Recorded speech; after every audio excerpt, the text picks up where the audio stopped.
What is up, Merce Nation? Javier Mercedes here for yet again another podcast that is passionate and it's in progress. And I ask people about what they're passionate about and what they're in the progress of doing and pursuing that passion. Did I do that intro okay? I don't know. I do this on the fly. We have the one, the only Taylor_Wood. That's as if you were like, oh, I would go do this thing. That's her IG handle. That's a plug. Go check her out. WOULD, guys. By the way, best intro ever. That was so exciting, and that was on the fly, so that was great. Just taken straight from her IG, I think it's a perfect summation of everything that you are. Hopefully, a mix of awkward and hilarious ellipses. Mm-hmm. That's a ... for you guys. But maybe just awkward. Marketing analyst at the Chive. Yeah. So, Taylor Wood. Mm-hmm.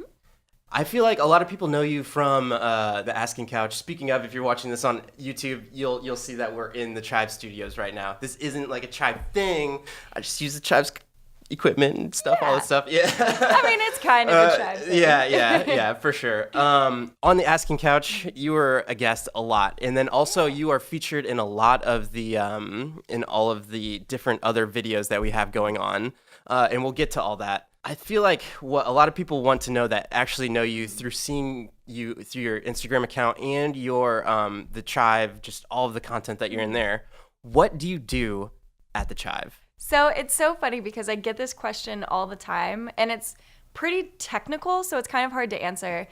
So I'm a marketing analyst, actually. Marketing manager. I got promoted and I keep forgetting to update that. It's updated on everywhere else, but not my Instagram. Mm-hmm. So as a marketing manager, I handle all things traffic acquisition. So how are people coming to the site? Where are they coming from? Are they coming from Pinterest? Are they coming on Facebook? Is it coming from another strange referral that we could somehow capitalize on? Mm-hmm. And what is their behavior once they get there? So that's where the analysis part comes to mind. Like, is the traffic coming from Facebook? Are they staying for a long time? Are they dipping really soon? What articles do they like the most? Mm-hmm. And then when I go to make ad campaigns, I take their behaviors from said channels and then create advertising for them. That's crazy. Like, you're a student of the masses, it sounds like. Yeah, pretty. It's a lot. It's almost like sociology. It's like, what behaviors drive people. Is that like a correlation? Were you a marketing major in college? So I did public relations and communication studies. Okay. And then I did a bunch of marketing internships. So a lot of my coursework that actually helped me now was more the communication side, more of how to market to the masses. I gotcha. Yeah. I noticed you said Pinterest, and I think in terms of me doing all these endeavors and like my YouTube and like this podcast and everything, what's crazy to me is I hear of things like Pinterest, and that just reminds me of like grade school, like oh yeah, Pinterest, that's that thing. But the more I grow in this space, the more I'm like, you have to cater to wherever the audience is, and I just didn't know that like Pinterest was a thing. Pinterest is a huge thing. Yeah. It's I'm sorry. I just didn't know. Huge thing. Men and women alike. People are like, oh, that's just like a women's blog. No, like so much goes into men's fashion and DIY stuff that's really intense. And surprisingly, the Chive gets like a solid amount of traffic from Pinterest each month. I feel like if you were to ask a lot of different Chivers, like where our traffic would come from, I feel like Pinterest would not be the first answer. It wouldn't be. It might not be a answer at all. Yeah. And it's funny because the referral links that come from Pinterest, I'm like, oh, it must be some DIY thing. We've had a lot of, life hack kind of things, and that makes sense coming from Pinterest. But it's actually a lot of our girl content somehow. Yeah. It's very interesting. It's so cool. Yeah. Well, I would assume that a lot of the crowd that's there is women.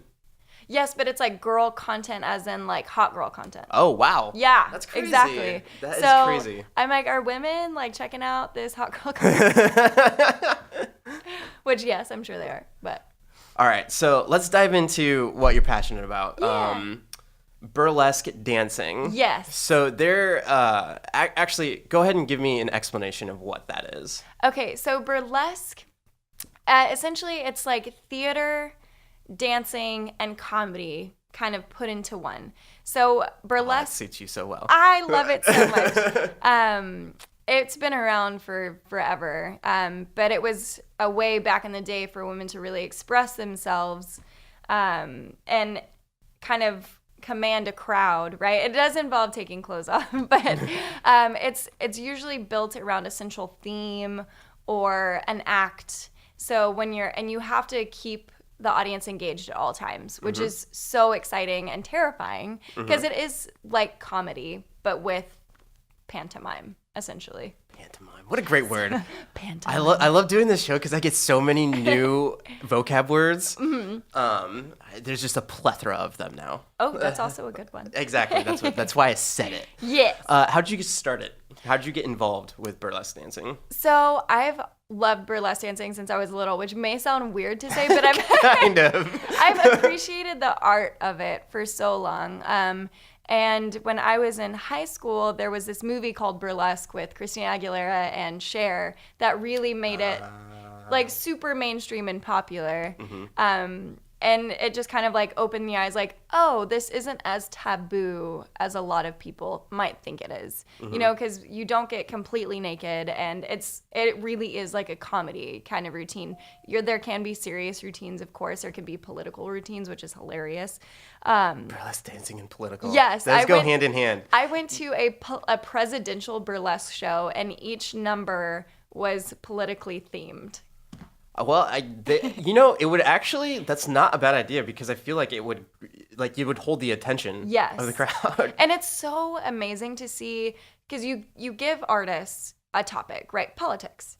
And then all of them come up with such different routines. You're like, how did you even think about this? Like there was a donkey and elephant routine. You know, based on the political parties.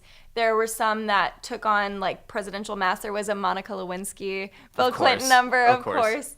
But there were just so many random, wonderful, like visionary things. I've never seen such creativity before. And that was one thing that drew me to is like, wow, this can really open up that creative mind that's been hiding for so long. Yeah. I think Christina Aguilera's Dirty was a very good version of like her doing that kind of dancing and whatnot, the music video. Yes. When you first got started, because if you haven't seen it before, there's pole dancing, there's like chair, there's like ropes involved, like any way that you can do like. Aerial arts are huge, huge, huge. I mean, it's been associated with circus for years, but it's becoming a lot more mainstream as a way to work out.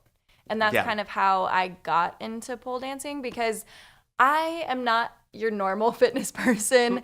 I don't like running. Lifting weights can be pretty fun, but I just never felt comfortable in the gym. Like I didn't know what to do. And fitness classes were okay, but I don't know. I never found my fitness niche. And I was always a dancer in high school and on the dance team, and I loved it. But I wanted something way less structured and more kind of individual, not just focused on the group all the time and fitting in to every single person. So I saw some pole dancing classes, and I was like, that sounds like it's right up my alley.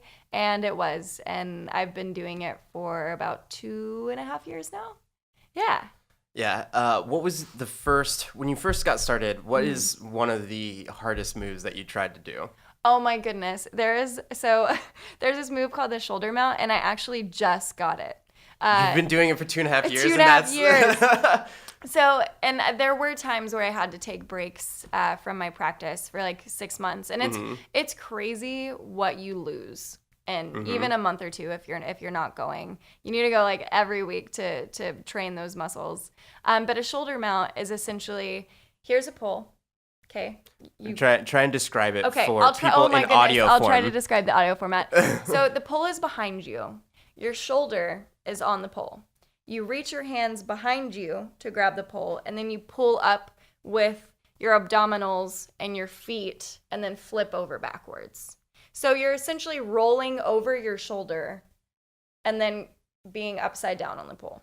What it sounds like is you're doing a handstand, but the action of doing a handstand going upside down, but you are going reverse. So instead of going front way, like you're starting to do a somersault, imagine doing a backwards somersault. Yes. And then instead of having your hands on the ground as the thing that starts the you going upside down, both of your hands are on the pole. On the back of the pole. So you do a reverse, almost like a reverse, like a 180 flip. That was the best way anyone could have summarized that. Well, it's just it sounds very hard, and It's so hard. I think and I would assume that if you do take a break, the type of muscles that you're working in something like that are the things that like I didn't even know I had muscles in that place. That's exactly right. And that's one reason why it can be so difficult is because it's muscles you've never really activated before. It's so much upper body. And something else that comes with practicing is you kind of, I don't want to say you kill those nerves, but you get them used to the movement to where it doesn't hurt as much. And that's part of the hurdle in pole dancing is when you first start, everything hurts. You get so many bruises. Like my shins were completely bruised up and numb. But as you practice, that just your body gets kind of used to it and it doesn't hurt as much. But you kind of have to desensitize certain parts of your body because it can be pretty painful. Yeah, I think the same thing is like when you're doing a whole bunch of sit-ups, there's like this little part where like the tailbone is, where you start getting, and I know when we were interviewing Marcus Luttrell for the Chive podcast, he was talking about during Navy SEAL training, it's just like this thing that you get, and it's just like anybody has it on their back, it's just this huge rash that just like, it's there. But yeah, so now that you are into it 2.5 years, what are some of the things that you like? And like when you get on and you start, I guess what's your favorite medium? Because like when I was checking out your IG page, like you're dancing on a chair. You have it's cool that you incorporate swinging around the pole while you're hanging from a rope and other stuff like that. Like what is your favorite thing to do? So my favorite involves silks. So that's what they're called.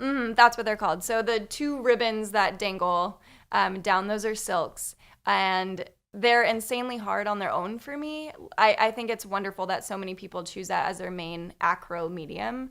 That's a great term. Acro medium. Learning so much. Oh, I love this.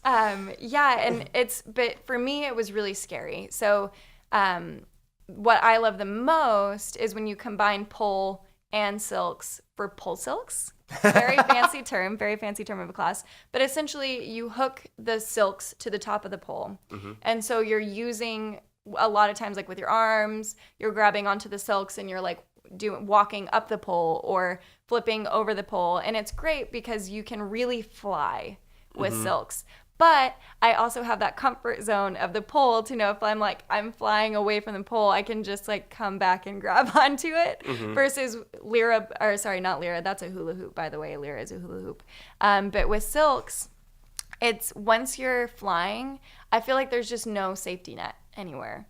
And that's really terrifying to me. I'm very afraid of heights. So it's nice to have that base of the pole, but also feel like I'm kind of free and wild. Like, woo, I'm away from the pole, but I can always come back. But it's so much fun because you really get so much momentum. You can get a bunch of momentum on a spinning pole by itself. But is that where the pole is? It's like not locked in. So as you spin, the actual physical pole can spin. The physical pole is Is that how most poles are made? So most poles now are made as both. So there's like a turnkey where you can put it on static. I love the efficiencies of pole dancing. Yes, it gets intense. And spinning pole is a whole nother animal. Like you pretty much have to learn on static to get used to the movements. Because once you put it on spin, if you don't know how to control what propels you, it's nauseating. That's crazy. Yeah. And it's a completely different movement. Like a lot of time on static, that's where you focus a lot on like learning the technique and learning the grips and everything that you'll need to advance. But then spin pole, you'll realize some moves actually become easier on spin because you need that momentum to actually get into it. But I'd say the majority of the time, things are so much harder on spin because you can be going way too fast, and it's hard to control.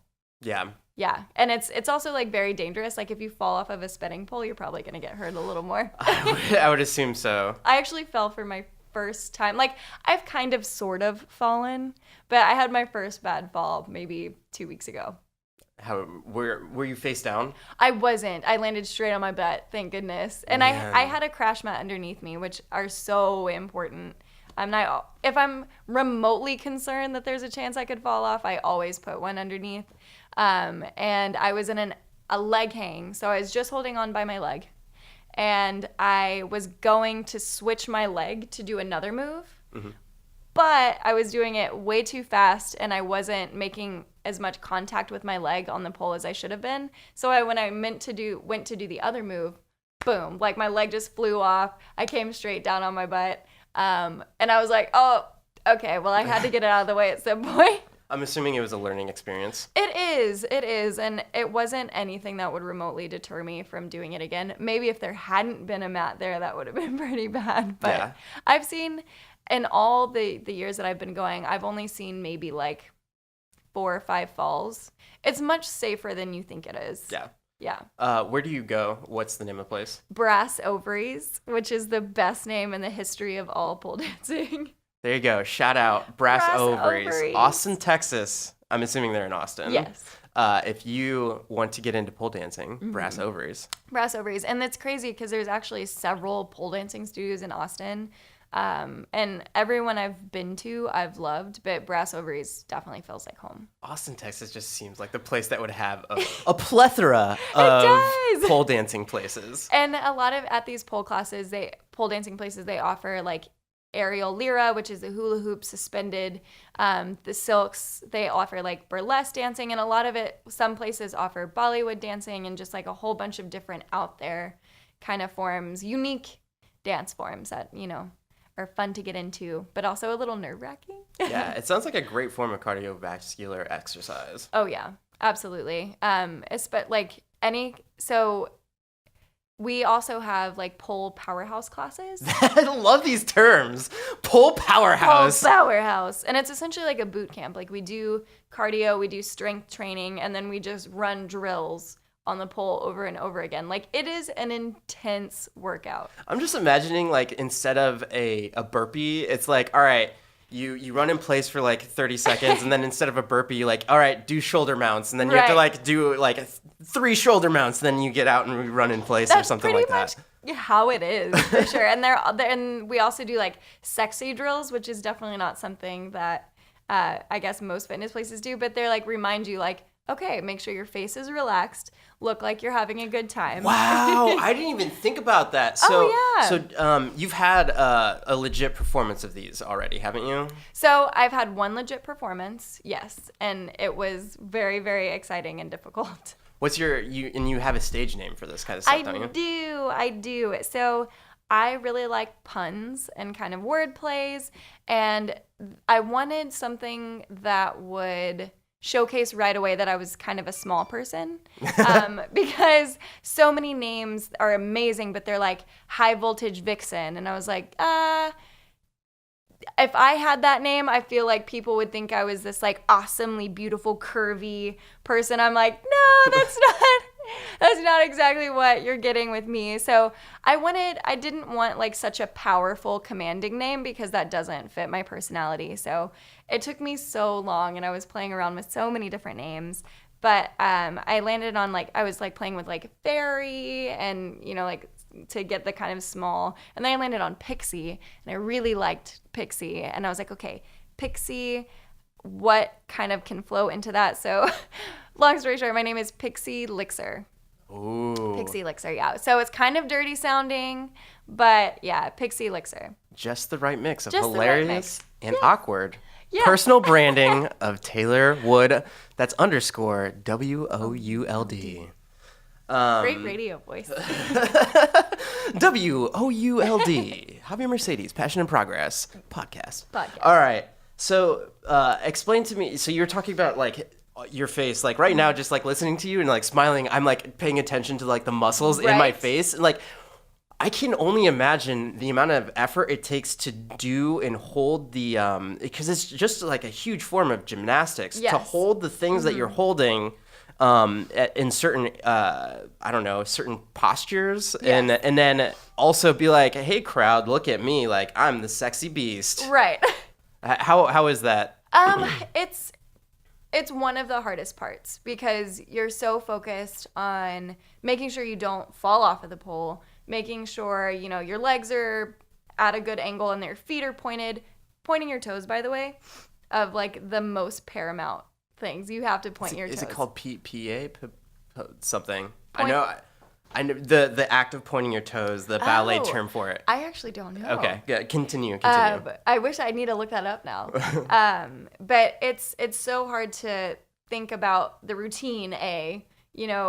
I've got to hit this move at this time, so the musicality is so important. But by far, I think the hardest part is keeping your face. Because you're just so focused on other things, and you're like, wait, I just realized that I'm mean mugging the whole time. I think but I think you're a natural in front of people. I'll put it this way. I think the people that do the best on social media are the people that are themselves, both online and offline. And I think you do that in a way that you're yourself, no matter where you are. Or actually, let me rephrase that. I think the people that just do best in life are the people that are themselves, but like everywhere. You're not putting on a face at all places. And I'm gonna take that with me everywhere. You should. There you go, Taylor Wood. And it's interesting because that's actually one reason why I kind of decided to not pursue PR full time, because it is very demanding in the sense of kind of like personal appearance, and how you look and how you present yourself are very, very important, and what you say is very matter of fact. And I am not that great at that. So I want to be able to say what I'm thinking and also be respectful always. But I shadowed a few PR professionals, and it is a lot of kind of like making sure you're putting the client's best image forward, not your own, which makes so much sense. But I realized that maybe wouldn't be the best fit for me unless it was a really, really laid back PR firm, which there are a bunch in Austin. So that would work too. Yeah. But like I said, if you checked out her IG page, it's very it's who Taylor is. It's so great. Speaking of tying into the burlesque, can you explain the impetus of your dance-offs between you and Megan? Oh my goodness! So, and say what Megan's IG is too. Okay, so Megan's is, I think it's at Mego Diego. I don't have a phone on me. I could be so I'm sorry wrong about if that. we didn't get it right. But explain what goes on here. So Megan is one of my best friends from high school, and we grew up in like a very urban area. So we learned kind of, I guess, more like gritty and dirty dance moves from like a young age.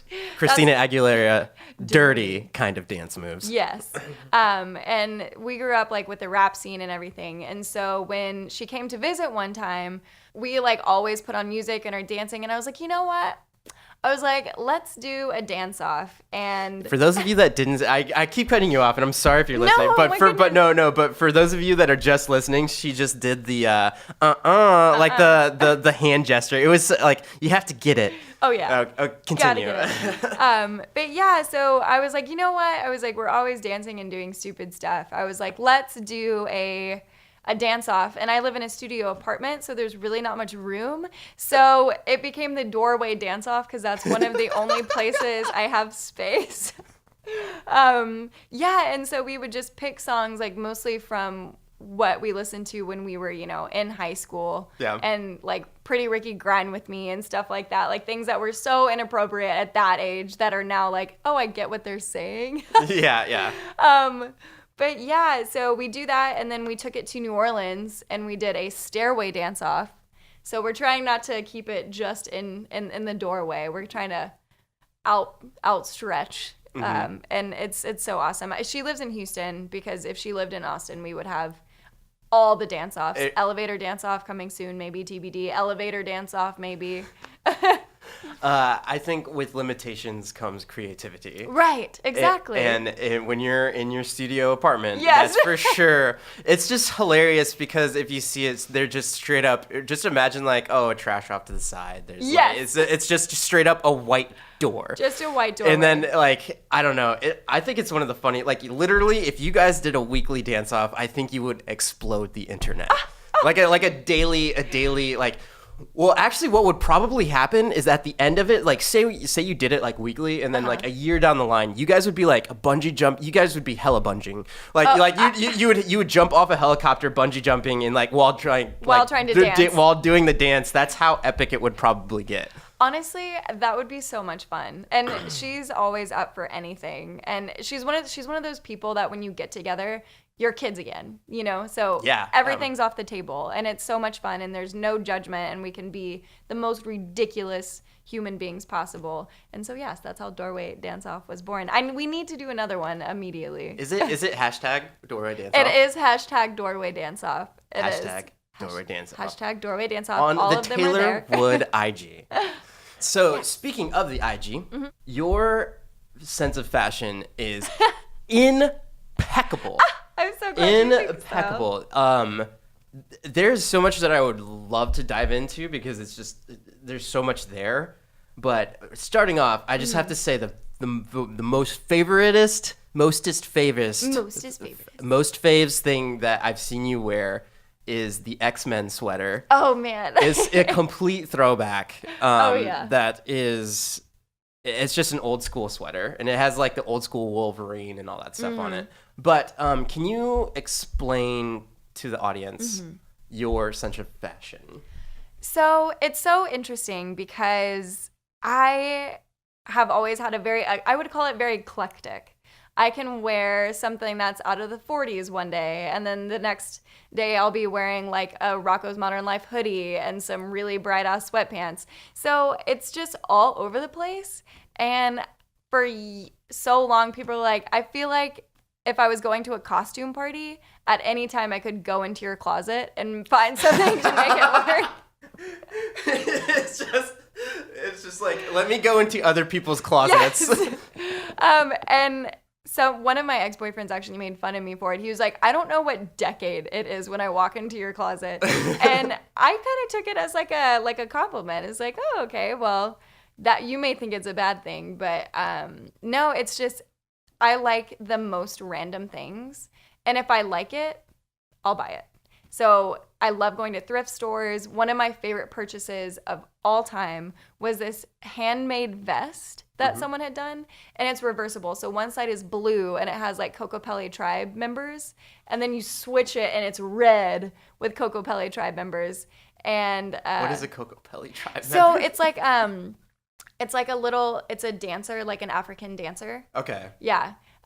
They're usually playing flutes. Okay. Yeah. Okay. They're awesome. But yeah, it's so random, and sometimes it'll be tough for me to get ready because I'm like, what's my vibe today? Like, what am I feeling? That was going to be my next question. So when you get ready in the morning, how long does it take you?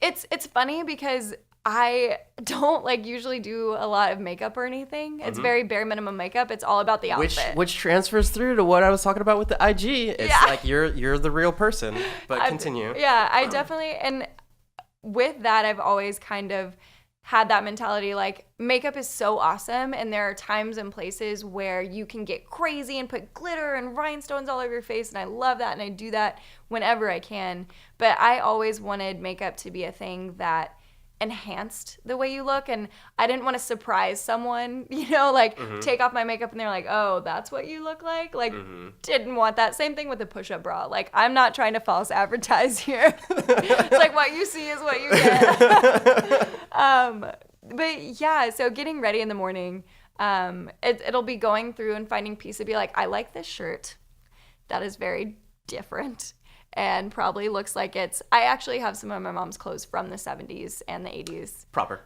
Absolutely. So it's the challenge is pairing that with the correct bottom. That's the hardest part. With limitations comes creativity. Yes, absolutely. And I try not to be, I try to push the boundaries with patterns. You know, because pattern on the top and pattern on the bottom usually kind of clash. And sometimes what I wear absolutely clashes. There have been times I've worn things and been like, that probably didn't work in hindsight, but I liked it at the time. Something I want to get better at is my accessory game. I'm not very good at like jewelry and like head wraps, okay. But when it comes to like earrings and necklaces and stuff, I'm not that great at it. And some people have that down. Some people have Instagrams dedicated to how accessorize. And I'm like, I don't know. I'll just throw this one on. Yeah. How often? So, in your closet, would you say that do you keep things seasonal? So, if I were to walk into your closet in summer, would it only be summer things, and then you box up everything and keep it off to the side for winter, and vice versa? So, because I have so many clothes, I kind of have to do that. Okay. So I definitely tried. I mean, there are certain pieces that I'll keep up all year long. But I do have a box under my bed that has all my winter stuff in it right now. Because even though I have a big closet, which is crazy, I live in a studio. And when you hear that, it's usually the smallest closet. One reason I picked this studio in particular is because the closet is massive. And it has room for most of my clothes, which is very important to me. But it's so funny because I thought I would have to sacrifice closet space living in a studio, but it's like one of the biggest. I could probably pole dance in my closet. There's a music video right there. There's a music video. I'll put my pole up in my closet. It'll be great. Yeah, do some shoulder mounts and everything. Yes. Ooh, maybe I could try to get dressed while pole dancing, like reverse burlesque. There's your niche right there. There you go, reverse. It mixes all the things you're passionate about. Honestly, that would be a really fun video, and that's something that I'm trying to do. So, maybe I'll like have your help like with the camera setup. But I just got like a little cheap tripod, because I want to start doing routines like in my place and pick songs and wear outfits and start. I really want to start doing that. So explode the internet. And the thing is, like, I'm just not quite good enough at pole to put it all together, but you gotta start somewhere. The thing is, people I feel like are more obsessed with the journey than seeing the perfectness of what's going on. Yeah, for sure. I feel like since I do a lot of YouTube, what the audience retention or the attention of the retention of my attention comes from seeing somebody go through their trials and tribulations to master whatever that thing is, or make this video or do that thing. And it's like, even if it's not video to video, it's a whole summation of like, that's what like daily vloggers like. There's this guy Cody Warner. I'm sorry if I pronounced that wrong. Cody Warner. He has ADHD. He owns a production company, and he daily vlogs. And the guy, like, I have no clue how he has the time to do it. And the guy is, like, off the charts with his enthusiasm and excitement. But what's cool about it is each video he edits, and there's a story there, but the overall encompassing story is seeing him progress through life of, like, all that stuff. So I'm relating that back to you doing pole dancing and everything, and if it was in your closet with all your clothes, it would just like, it would bring in all that stuff, man. You would really hit the market for a marketing manager such as yourself at the Chive. I'm so glad that you said that, because that's been something I've wanted to do for a while now, and things holding me back from it, like I'm a little nervous to really put myself out there like that. And it's also a little taboo, to be a professional and a pole dancer. But that's one reason why Austin and the Chive is so great, because they're very open-minded. I mean, I have a different color hair quite frequently. I was gonna add, so actually we just had a video come out for some content, and your hair is purple in that. Right, purple. And I was so nervous because we were shooting for NHTSA, a government agency, and I was like, just let them know, because it was funny. So our salespeople sent them a picture of me, and they approved me to be, the co-host. And I was like, let them know that I have purple hair just in case. Just in case, because I had blonde hair at the time. And I was like, I just don't want that to be, a bad thing if they didn't want it. And they loved it. They were like, absolutely, go for it. So. Also, side note, she wore a wig and her hair was black at one point in the thing too. Honestly, I put that wig on. I felt very Chicago. Like, I wanted to do he had it come in, pole dance. Like, I could do pole dance, like pull off the wig, like do all this. There's so many pole dancing and burlesque routines in my head. You have no idea. I have playlists that are strategically built out for, I think this song would be good at pole. I think this one would be good at burlesque, because I could do like a roller skating theme to that. So there's like so many things that are constantly in my head with new routines. Yeah. That's awesome. What I love scrolling through your IG, the amount of rainbow colors that your hair has been man. throughout the years. Not only that, but your old school like grade school pictures and everything. Oh yeah. Can you explain the progression of your hair color? So it all started with Manic Panic. Do you remember that hair dye? It's still very, No. very popular. Never a hair dyer hobby? No, no. I mean, every now and again for a high school football game, our high school colors were blue and gold, so a lot of people. And I had an afro back in the day, so like You're they like, would spray I paint had it serious gold. going on. Yeah. Oh man, I have to see a picture of high school hobby. That'd be Yeah. awesome. But I would so it's temporary kind of dye. So I would do that during the summers because in school, you're not allowed to have any kind of color that's unnatural in your hair. Just trying to hold you down. Trying to hold me down. I'm saying, like, even guys weren't allowed to have long hair.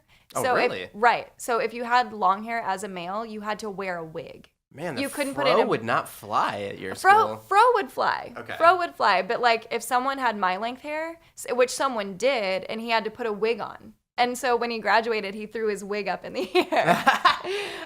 But yeah, so I experimented with like temporary colors because that's all I could do. And then once I got to college, I did nothing because I was so broke. I was like putting myself through school and working all these jobs. I worked at a radio station for 3.5 years. Which Oh, was so you awesome. have been on the radio. I have been on the radio. I had a show from midnight to 2 a.m. and I would kind of like, hey everyone, thank you so much for tuning in to KTSW 89.9. How are those lovebirds out there? Like I did like Boom! a very, like, She's got that down. I used to be much better at it. In college, I didn't really do much hair dye because I was just so broke all the time. And I actually cut my hair off into like a boy cut. And it was kind of unfortunate because I had brown hair and I got the Justin Bieber cut. At the same time, the Justin Bieber cut was very popular. Mm-hmm. So that was kind of like a funny, awkward phase for sure. And I let that grow out. And when I got the job here at the Chive, like I was always very professional. I wanted to make sure what I did physically, appearance-wise, wouldn't impact my chances of getting internships and jobs because I had internships all throughout college. And so when I started working here, I was like, they seem pretty cool with this. Like they seem pretty open-minded. So I went blonde because you need kind of a lighter base to do colors. So I went blonde again, and then I did ask first before I went a different color, but they were like, yeah, that's totally fine. Go for it. And which thank you guys, by the way, appreciate that. Shout out to the founders of the Chive. Shout out John and Leo. John and Leo for letting me do crazy colors. But I've been playing with like blues, pinks, and purples the most. I want to do something crazy, but I don't know what that would be. And I certainly don't want to do green because let's be honest, it's just going to look like I went swimming and didn't wash my hair. It's not like, green is hard. I think of old Greg drinking Baileys from a shoe. Just like, yeah.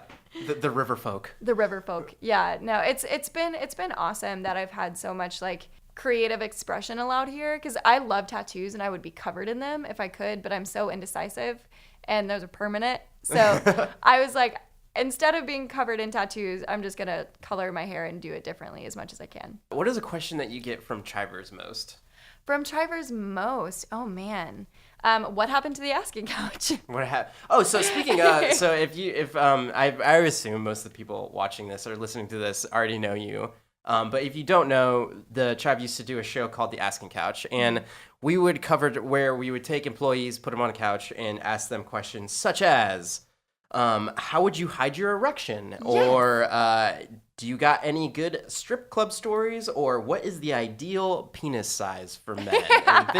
Just like these are definitely icebreakers, I would say, for conversations. But it led to some very great conversations. Oh my gosh, such great conversations. And it was so interesting because all of it was so unscripted. And maybe a lot of people don't know that, but we had a topic in mind, and it was legitimately just spur the moment, tell your own stories, and we'll kind of go from there. I loved the whole process of it. It gave everyone the perfect segue to be themselves and to tell the story the way they want to. And there are so many hours of footage out there on the Asking Couch that I would love to see some of that because there's, I mean, only 3 minutes or so makes the cut, and we recorded those all day. Yeah. So if you guys want a good idea of who Taylor is on the Asking Couch, look up or YouTube Best of Taylor Wood Asking Couch. If you're watching this on YouTube, I'll link it. yeah,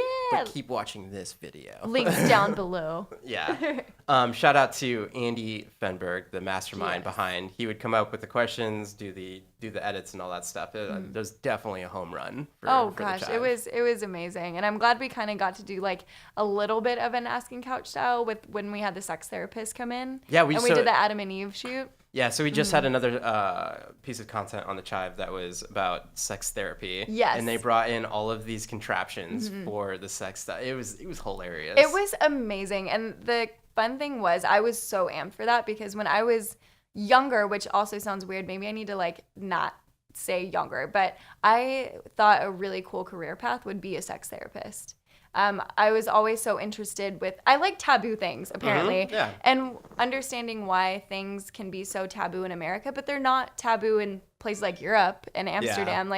People have so much more of like an open mind, and it's so interesting to see America kind of like so behind in that area in a lot of places, and that's why Austin is like the perfect place for me because keeping it weird, and you'll run into so many like wonderful open-minded old school hippies. Like it's great. It's just a great place to be.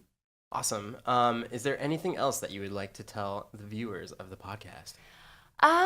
Just that Javi is amazing, and I can't believe he's a super dad / super husband / super producer / also doing this.